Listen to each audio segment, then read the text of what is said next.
Hi, Makané here. Hi friends. We're doing our tarot with the guides today.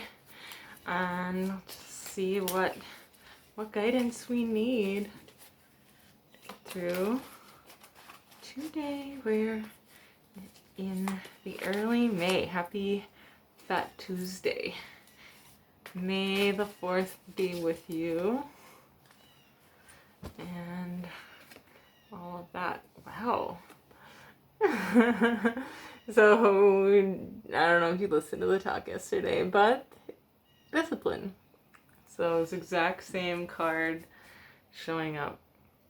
There's clearly more discipline has to say. Again, I'm gonna just refer to the books. There's always these little messages in this book. It's really wonderful. I love the book that comes with this deck.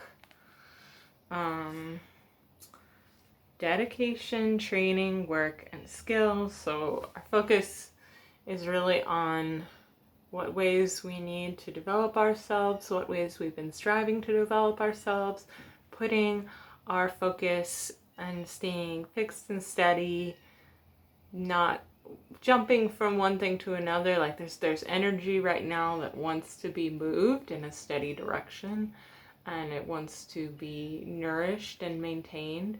So find ways of making that sustainable, find ways of making that long-term and available. Like if you think about how you just tend to operate, is there something about what you've been doing or something you've been struggling with that is sort of like against your own nature? And like just sort of thinking about like how some people are very active minds and some people have a hard time just resting and with downtime, and some work may require that you kind of be able to rest at the drop of a hat, like if you're like on call all the time or getting a lot of emails or that sort of thing, or your own boss. It may be hard for you to initiate your own rest, and that may be an area you need to develop, versus just putting all of your energy into every moment working and driving and grinding yourself, you know. And the opposite may be true for you too. Like maybe you're more of a, let me just like be in this like lovely place in my body where there's no stress and no anything, and let me not worry about anything. And it's really hard for me to get moving, but once I do, I am kind of like focused and able to get things done, but maybe it's for like concentrated bursts. So like using your time really well and finding that sweet spot, like what primes you for that, what helps prepare you, what helps get you in the right mindset, body state. Body is a big part of this. I think like for me, like getting up early, having a routine where I take some hot lemon water, some minerals, maybe some ginger tea, like all that's in like one hot drink. So it's I'm not like concocting a bunch of different things right off the bat. It's just like something that's easy to go. Like I'll have my ginger on the counter, and I'll have my lemons in the fridge, and I'll have my Insta hot water kettle at the ready, and just put a drop or two of instant minerals in there too, and then I take a shower. I take a really refreshing morning shower. Oh my god, I'm just realizing that my shoulders are so tight right now. And the shower also helps loosen up my body. That's very loving. And then taking in some nice deep breaths of eucalyptus soap, of peppermint soap, things that are oxygenating, energizing, lemongrass, something that's shifting energy, and then doing like a self massage afterwards with some loving oils. And then, you know, of course I brush my teeth, and then I'll stretch, just even just like 2 poses of stretching. And if I am not feeling up to like a vigorous kind of like practice, like restorative practice, and watching myself, journaling with myself, I'm like, okay, what ways do I need to like encourage my energy? In what ways do I need to honor my rest? So like sometimes I'll like do restorative for a while, and then I'll be like, ooh, I have been slacking on my strength training. So I have this little pull-up bar, and I'll just like hang there, and just like when when one day I'm ready to pull up, I'll pull up. But like in the meantime, I'm getting my body used to just holding my weight. Yeah, these are just like some little things that have been giving me nourishment, giving me support. Journaling, setting up myself for the next few days, setting my intentions, setting my goals, writing down, being really clear. Like today I wrote that I'm buying creative materials and honing inspiration. Some things that inspired me were double rainbow candles, seed balls, homemade journals, and bath bombs. So I have some joyful creations and crafts that I want to get out into the world via online summer markets. I can just see myself in the out of doors doing something, and this is nourishing me. So back to discipline, our friend. So like, I could easily spend hours shoe shopping. Like going online is dangerous because like you can go down these tunnels, and like I do really want some summer clogs.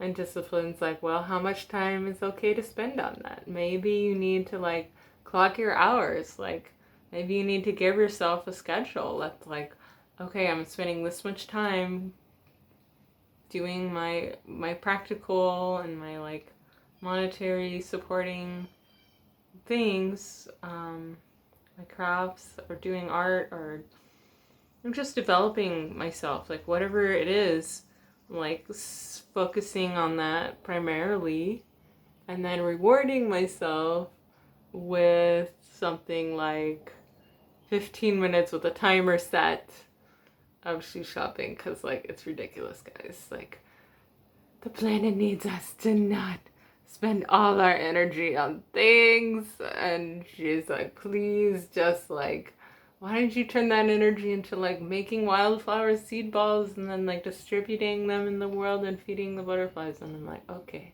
I hear you, nature. And discipline's like, yep, that checks out. So being incongruence feels really good. Being incongruent is a state in our brain that's called cognitive dissonance, or I call it cogdis, which is where part of you is saying yes to something, part of you is saying no.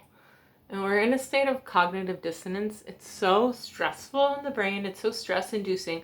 And your brain will do anything. It will like create these rapid fire emotional responses to get you to stop and just choose one thing or the other. Like depression of choice is real. Like it creates this state in our mind that's like, no, can't handle it, too intense. Like being in cognitus is the pits, and your brain will choose things for you that aren't necessarily in line with your spiritual path, in line with your best intentions, in line with your humanitarian intentions, your earth-loving intentions, your witchy intentions.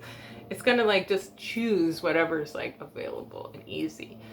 So taking the reins back, taking a cue from discipline, is like, let me be super intentional when I'm going in and I have a sense of like doubt or insecurity, or I have a sense of like, oh, this is new and unknown to me, or I have a sense of, there's some shadow here that's like almost dragging me in the opposite direction. Like, I don't know if you've ever had this experience where you're like moving towards a goal and you're gaining momentum and you're feeling like, I really finally starting to want to say yes to my dreams and my bigger aspirations of like my whole wild juicy heart, and like what that could look like, and get kind of close, and then like your ego a little will be like, U-turn, let's just go do some medical coding for like 12 years. And then like your inner heart will be like, but I'm an artist, why am I stuck at this desk? Like, it's not that medical coding is bad, but if you already have your heart set on this one other joyous thing, that's going to be really tragic to your whole self, like limit it and impair it that way. And you're gonna be in a state of cognitus basically for like all those 12 years. Like you're gonna be in a state of low grade, like, well, this is safe and available and I'm making money while there's something missing. And like a lot of people have that feeling of just like, there's something missing in my life and I want more for myself. So like, I'm not saying it's easy to manifest your dreams, but I'm saying that maybe it's easier than living in that place of like feeling without the joys that your wild, rich world needs to be expressed. I was also thinking about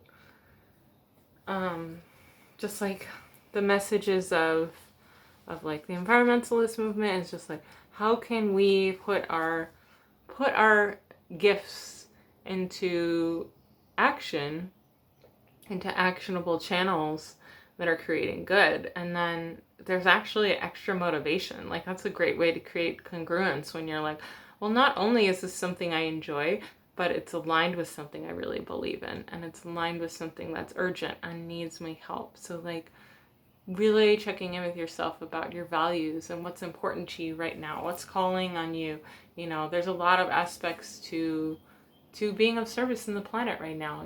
There's like issues of justice, issues of equity, issues of kindness and compassion, issues of biodiversity, issues of animal rights and welfare, issues of cleaning and deterring pollutants from entering our water systems and our earth and our air. And there's just so many avenues. Or like, what are you caring about? What's in your backyard? What's in your community? What's being activated in your circle? And like being of service in that way and aligning with your gifts and your joy. That's like extra sweet and yummy. So I just want to share that with you because like that's been really helping me hit my mark lately.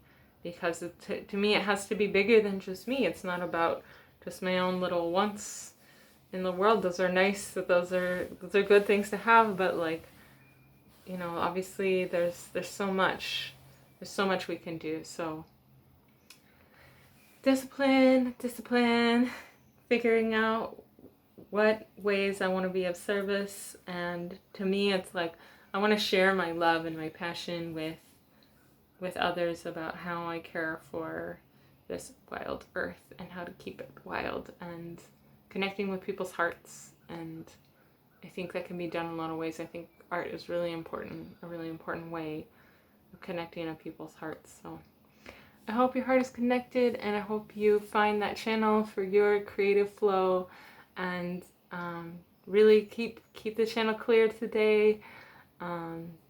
Be really intentional with your big, important, juicy dreams, because you deserve it and the world deserves it too.